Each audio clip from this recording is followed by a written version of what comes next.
अस्सलाम वालेकुम स्टूडेंट्स। आज आपका है उर्दू का तीसरा लेक्चर। इस हफ्ते का 10 सितंबर है, आज जुमे का दिन है। आज हम करेंगे नर्दवान के सफ़ा नंबर 27 और 34। ठीक है, पिछला काम भी आप लोग करते रहे होंगे बेटा। तवज्जो से ध्यान से लेक्चर को सुन के अपना काम वक्त के साथ साथ मुकम्मल करते रहें। और वर्कबुक का नर्दबान का मैंने आपको पहले भी बताया था कि आपने पेंसिल इस्तेमाल करनी है और पेंसिल से काम करना है। ठीक है, देखते हैं सबसे पहले सफ़ा नंबर 27 पर हमारे सामने क्या है। सफ़ा नंबर 27 पर आपके पास है ना और नाह का सही इस्तेमाल। यहाँ पे देखिए ऑप्शंस हैं। ये नामुमकिन था, ये मुमकिन ना था। नामुमकिन जब लगता है ना शुरू में आता है तो नून अलिफ ना वाला आता है, और जब ये मुमकिन ना था यानी ना बाद में आएगा तो फिर नून है ना वाला। फिर एक नामालूम शख्स मेरी बाइसाइकिल ले गया, न जाने मेरी बाइसाइकिल कौन ले गया। यानी जब वो उस लफ्ज़ के साथ इस्तेमाल होगा मालूम के साथ तो नून अलिफ ना वाला है, ना मालूम। और जब अलग अलग हैं तो ना अलग है। ठीक है, ये मशीन नाकारा है, यानी नून अलिफ ना वाला नाकारा में इस्तेमाल हो रहा है। काश मैं ये मशीन ना खरीदता, अब यहाँ पे नून है ना है। ठीक है, तो इन जुमलों को समझते हुए आपने 5 जुमले नून अलिफ ना से बनाने हैं और 5 जुमले नून है ना से बनाने हैं। जैसे नून अलिफ ना वाला नामुमकिन से आप बना सकते हो, नाकारा इस्तेमाल कर सकते हो। नाकारा होता है जैसे काम की ना हो वो चीज़। फिर नामालूम जिसे आप ना जानते हो। नाकाम यानी जिसका कोई काम ना हो।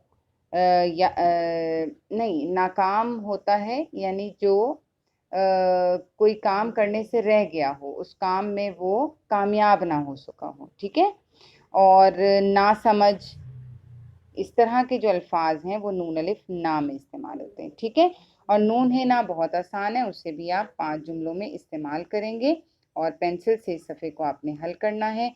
इसके बाद आ जाते हैं सफ़ा नंबर 34 पर। सफ़ा नंबर 34 पर हैं अलामात वक्फ। अलामात वक्फ आप पहले भी कर चुके हैं सफ़ा नंबर 2 और 3 पर, जो आपको करवाई गई थी। अब 34 पर जो है बेटा वो है पैराग्राफ की शक्ल में, यानी कि एक मालूमाती पैराग्राफ दिया गया है। अब जैसे ये अलिफ है इबारत, उसमें उसने कहा है दर्ज इबारत को मुनासिब अलामात वक्फ के साथ दोबारा लिखिए। यानी यहाँ पर अलामात वक्फ हैं ही नहीं।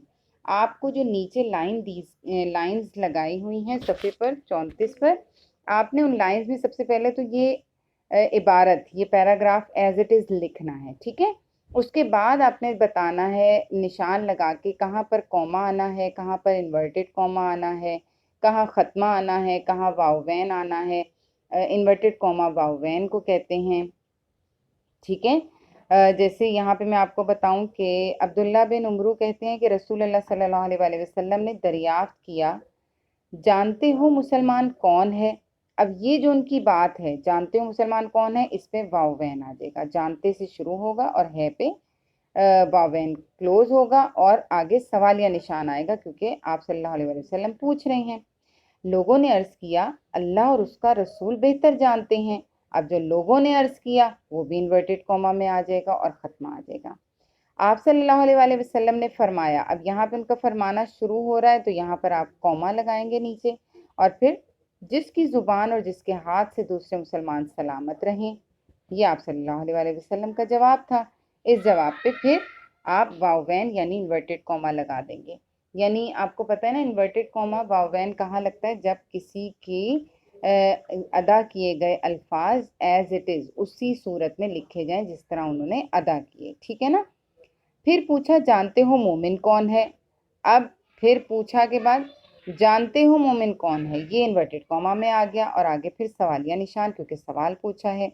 लोगों ने अर्ज किया कॉमा अल्लाह और उसका रसूल बेहतर जानते हैं, यहाँ फिर वावैन आ गया और फिर आगे ख़त्मा।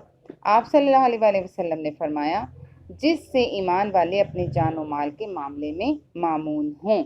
यहाँ पे इन्वर्टेड कॉमा फिर से आप सल्लल्लाहु अलैहि वसल्लम के फरमान पे आ जाएगा और आखिर में ख़त्मा आ जाता है। ठीक है, आपने ये लाइंस दोबारा से नीचे दी गई लाइंस में लिखनी है और उन पर दुरुस्त علامات وقف لگانی ہے، اور اس پیراگراف میں موسٹلی جو ہے زیادہ تر جو استعمال ہے واوین کا ہے، ختمہ ہے اور سوالیہ نشان ہے، ٹھیک ہے۔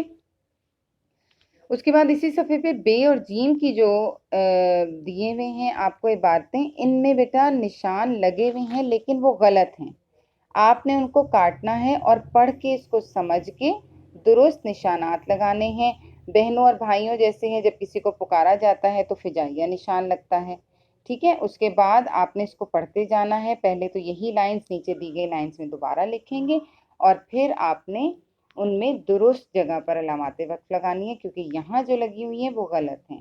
بالکل اسی طرح نیچے جیم میں بھی درج ذیل عبارت کی علامات وقف کو درست کیجیے، یعنی جو لگی ہوئی ہیں وہ غلط ہیں، آپ نے صرف عبارت لکھنی ہے نیچے، اور پھر درست علامات وقف آپ نے یہاں پر لگانی ہیں۔ امید کرتی ہوں آپ کو سمجھ آ گئی ہوگی۔ آخر میں گھر کا کام ہے، صفحہ نمبر 27 اور 34 نردبان کا آپ نے حل کرنا ہے، اور نشانات کو سمجھنے کے لیے آپ صفحہ نمبر 2 اور 3 سے بھی مدد لے سکتے ہیں۔ اپنا بہت سا خیال رکھیے، تھینک یو۔